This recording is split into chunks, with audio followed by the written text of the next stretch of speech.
Et ce Flash Info est consacré maintenant à la Semaine européenne pour l'emploi des personnes en situation de handicap, un rendez-vous que l'on connaît.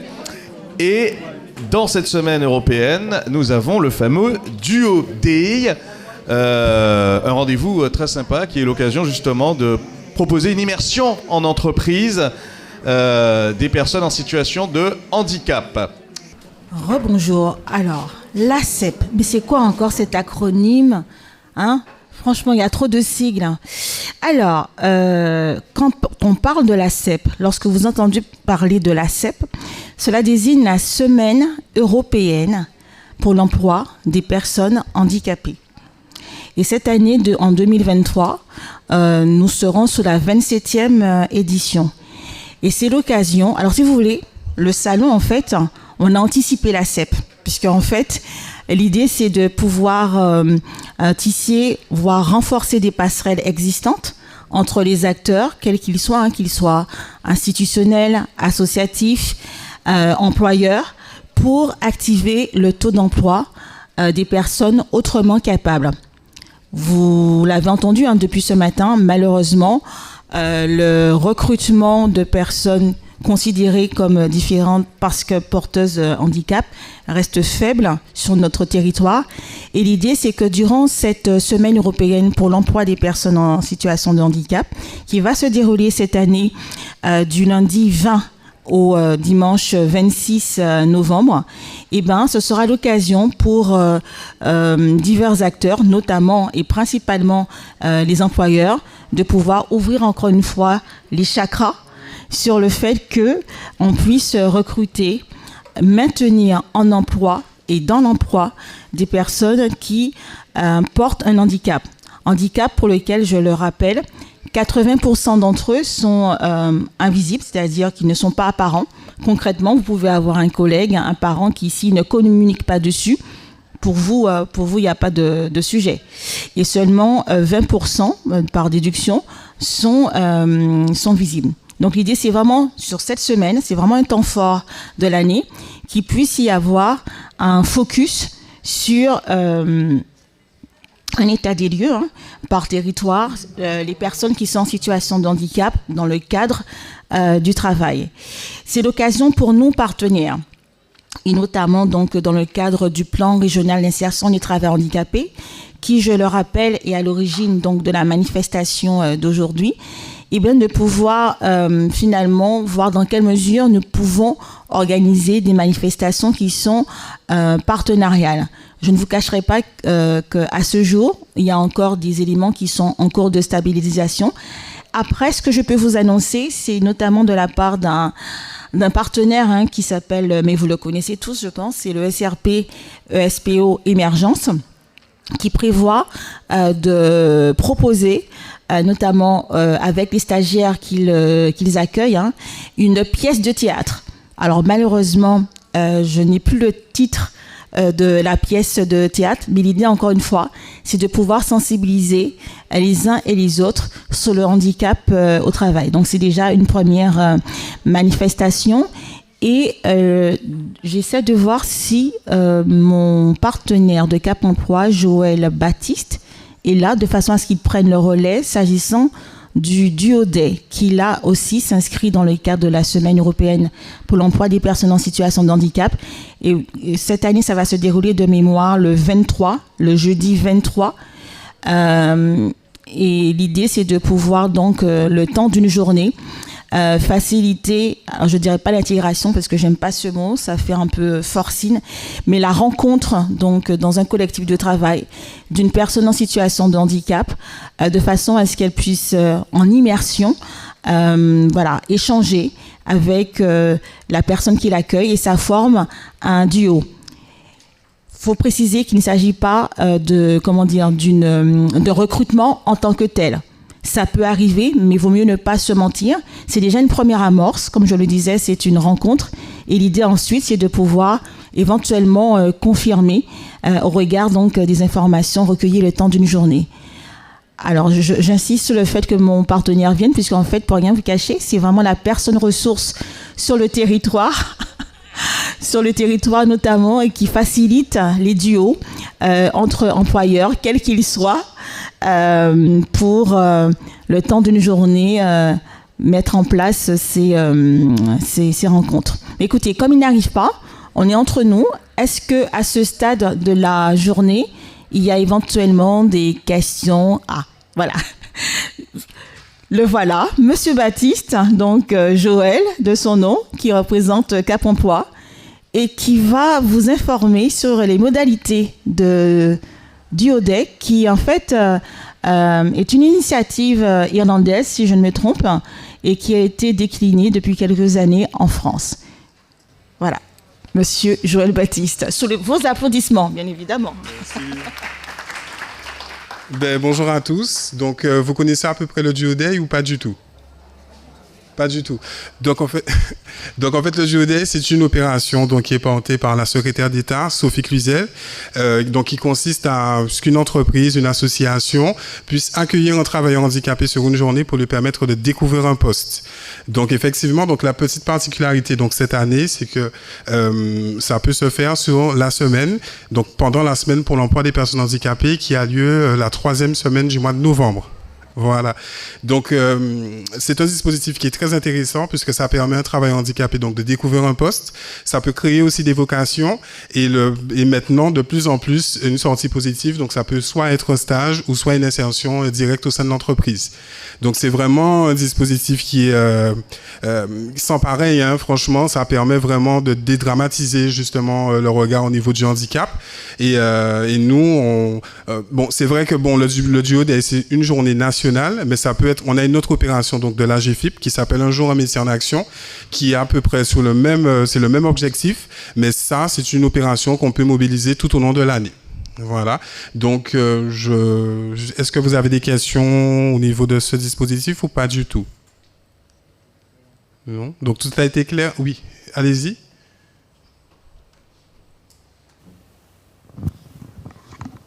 Je voulais juste savoir comment ça se passe. On vous contacte vous ou bien je sais pas parce que moi, ça m'intéresse par rapport à mon entreprise. Ok. Déjà je pense que l'année dernière on avait été sollicité, mais finalement il n'y avait eu personne. Et moi, en tant que salarié, j'étais d'accord à pouvoir accueillir une personne pour l'accompagner dans ce sens. D'accord, oui. Mais donc, finalement, il y a eu personne qui a répondu. Ok, donc oui, je suis l'interlocuteur privilégié au niveau des entreprises. Donc si vous êtes intéressé, donc il y a une plateforme qui s'appelle duoday.fr. Vous pouvez soit inscrire votre entreprise directement, ou alors je peux le faire avec votre concours, je peux le faire aussi. Donc sur le principe, une fois que l'entreprise est enregistrée, donc elle dépose une offre de découverte, et nous derrière, on voit avec le Pôle emploi pour pouvoir mettre quelqu'un pour concrétiser le duo pour la journée. Et donc, on s'assure aussi que tout est bien pris en charge donc pour l'accueil de cette personne. Donc, ça peut être au niveau de l'accessibilité, si c'est une personne qu'on va vous proposer qui a mobilité réduite. Ou oui, donc s'assurer vraiment que la journée se passe dans les meilleures conditions. On peut aussi sensibiliser les managers justement à l'accueil de cette personne pour la journée. D'accord. Donc, je vais vous laisser mes coordonnées tout à l'heure. D'accord. D'autres questions? Je voulais juste rajouter. S'agissant du ODEC, et pour revenir un instant sur la CEP, vous avez l'initiative de la direction de l'emploi, de l'économie, du travail et des solidarités, qui, comme aujourd'hui, vous avez vu, nous avons sur la Guadeloupe notre salon handicap Cap vers l'emploi, va organiser avec d'autres partenaires sur Saint-Martin pour les îles du Nord les rencontres du handicap. Ça va se dérouler durant la semaine européenne pour l'emploi des personnes handicapées et ça va se dérouler pour ceux qui seront peut-être sur place à cette date le vendredi 24 novembre. Donc vous voyez, ce sont des initiatives comme ça qui permettent de faire focus sur encore une fois le talent des uns et des autres et qui se distinguent juste par un handicap. Ok. Bon, après, c'est vrai que le Pôle emploi aussi accueille des personnes pour la journée aussi, hein, dans le cadre du Duo Day. Ok, bon, on va soumettre l'idée et on vous dira, il n'y a pas de problème. Alors, prends le micro pour traduire. Oui. Ah. Merci. On a une question. Juste là. Je me suis déjà rendue chez Cap Emploi et à chaque fois vous me dites d'aller chez Pôle Emploi. Du coup, je ne comprends pas quel est mon parcours en fait en tant que personne handicapée pour trouver un travail. Et la personne à côté dit j'aurais trouvé la même situation. Il n'y a pas d'accessibilité chez Cap Emploi. Alors, dans le cadre du rapprochement entre le Pôle Emploi et le Cap Emploi, afin de créer justement le lieu unique, il y a donc le Cap Emploi n'a plus vocation à accompagner tous les demandeurs d'emploi qui sont reconnus travailleurs handicapés. On accompagne vraiment ceux pour qui le handicap est un réel frein à l'insertion. Donc c'est peut-être pour ça qu'on vous a dirigé vers le Pôle Emploi. Sachant que maintenant dans chaque agence Pôle Emploi, vous avez ce qu'on appelle en fait des teams handicap qui sont habilités aussi à vous accompagner. Mais le Cap Emploi n'est jamais trop loin.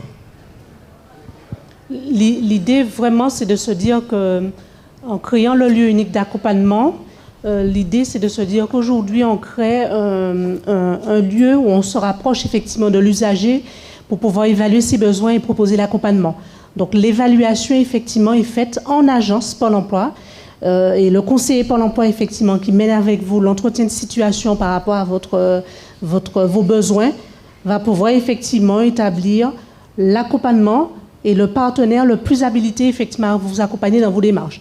Et comme vous dit effectivement mon collègue, le handicap effectivement est évalué et les conséquences du handicap dans votre parcours d'insertion professionnelle.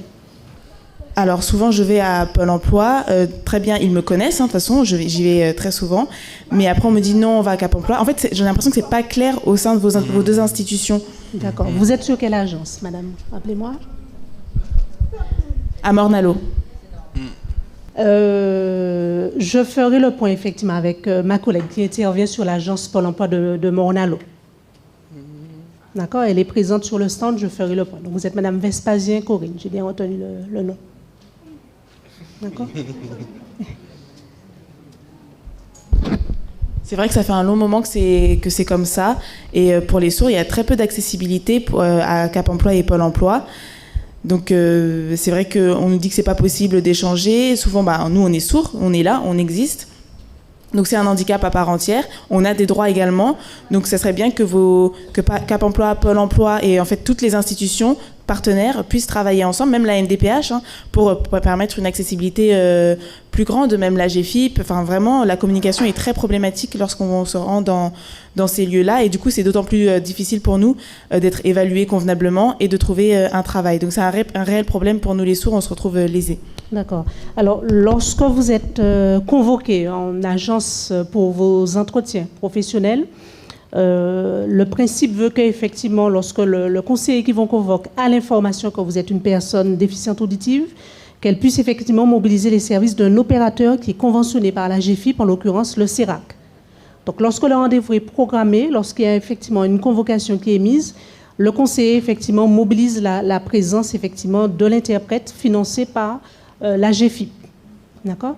Lorsqu'on vous présentez effectivement de manière spontanée, il y a d'autres outils effectivement dont les agences sont équipées, mais c'est vrai effectivement qu'on est en train de cheminer effectivement avec les agences Pôle Emploi sur l'accessibilité et l'utilisation notamment des outils dont celui qui est mis en place ADEDA en particulier.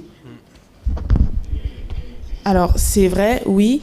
Mais avec CERAC, il y a de gros problèmes en termes de professionnalisation. Ils n'ont pas d'interprète. Ils n'ont pas d'interprète au sein de CERAC. Ils n'ont aucun professionnel. Il y a 6 personnes, oui, mais ce ne sont pas des interprètes. Et donc, nous, on voudrait avoir des professionnels pour qu'ils puissent traduire pour nous. Et à chaque fois, vous nous renvoyez vers CERAC. Mais c'est important pour nous d'avoir des vrais professionnels. On en a besoin. Alors, Pôle Emploi et Cap Emploi, nous n'avons pas le choix que de travailler avec cet opérateur qui est conventionné effectivement par la GFIP.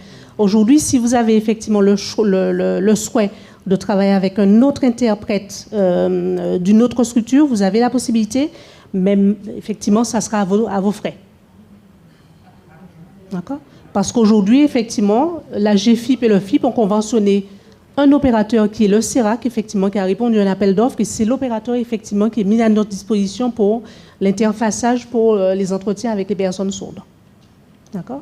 Donc, si effectivement aujourd'hui, madame fait le choix d'un autre opérateur, c'est elle effectivement qui financera effectivement l'intervention de l'opérateur, notamment lorsqu'elle perçoit la PCH. Certaines fois, les demandeurs d'emploi en situation de handicap déficient auditif utilisent justement cette prestation pour cela. C'est très cher un interprète, même avec la PCH, ça ne suffit pas de payer un interprète, vous vous rendez pas compte, dit madame. Je le comprends, Mais aujourd'hui, les outils qui sont mis à notre disposition par les opérateurs, c'est un opérateur, effectivement, qui est le CERAC.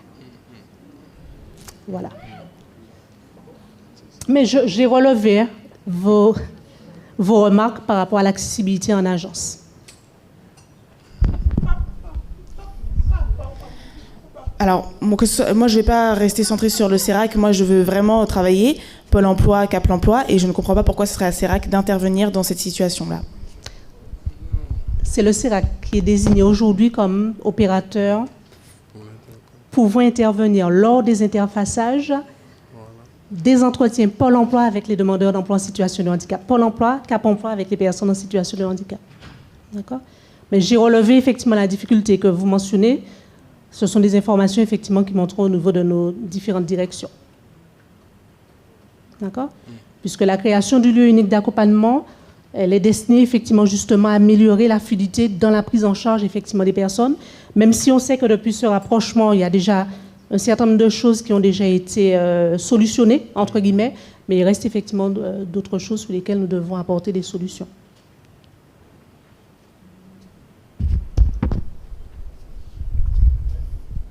Bon, je mets CERAC de côté. Moi, mon objectif, c'est dans la vie de tous les jours, donc Pôle emploi, Cap emploi. Je veux apprendre, je veux m'en sortir, je veux pouvoir faire les choses par moi-même et j'aimerais avancer sans avoir à toujours passer par CERAC. C'est important pour moi, pour mon avenir, de gagner en autonomie. Justement, vous dites dans le cadre de la création du lieu unique d'accompagnement. Pour mon avenir, de trouver un travail qui soit adapté à mon handicap sans passer par CERAC.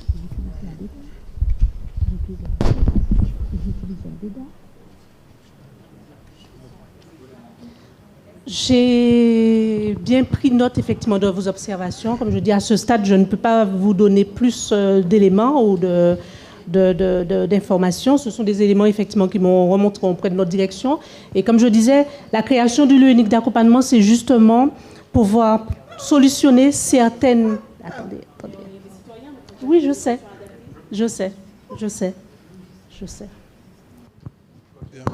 Oui, excusez-moi, juste par rapport à ça, donc j'ai participé une fois à une rencontre concernant les personnes qui sont dans cette situation-là, et on a parlé de l'abonnement, du téléphone en fait.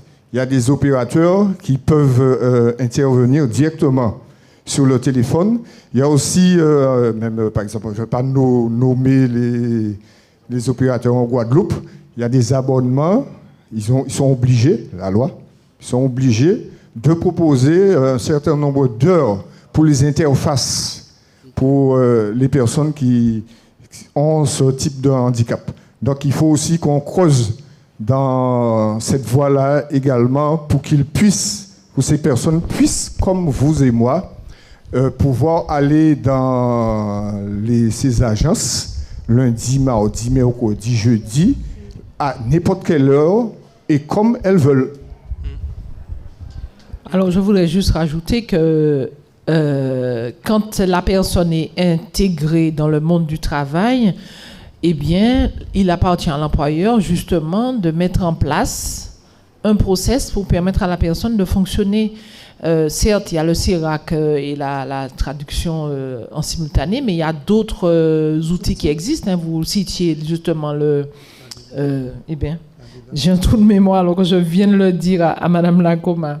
L'interface, voilà, l'interface, et qui permet à quelqu'un bien qui est intégré dans le milieu du travail et qui va pouvoir avoir, grâce à cet outil-là, eh bien, accès à l'information en direct, que ce soit par son ordinateur ou que ce soit quand elle participe à une réunion. Et nos deux institutions qu'on vous a présentées, que ce soit le FIP ou la GFIP, pour le secteur privé ou public, eh bien, on a dans nos modalités d'aide le financement de ces logiciels.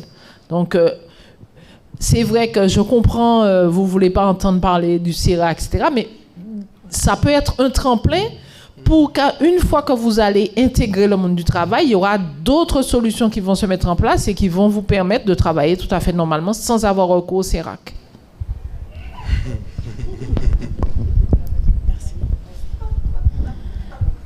Je suis déjà allée au CERAC pour justement demander une aide pour trouver un travail dans le domaine de la cuisine et on m'a proposé une formation en couture. Mais moi, j'accepte pas qu'on nie mes compétences.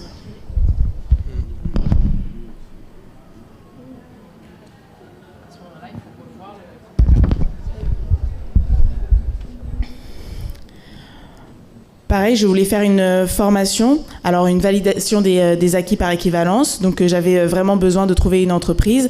J'avais besoin aussi de faire un aller-retour entre mon entreprise et mon domicile. J'ai demandé des aides auprès de CERAC qui a refusé de m'aider. Donc moi, je voudrais savoir comment je peux financer ces transports sans passer par eux.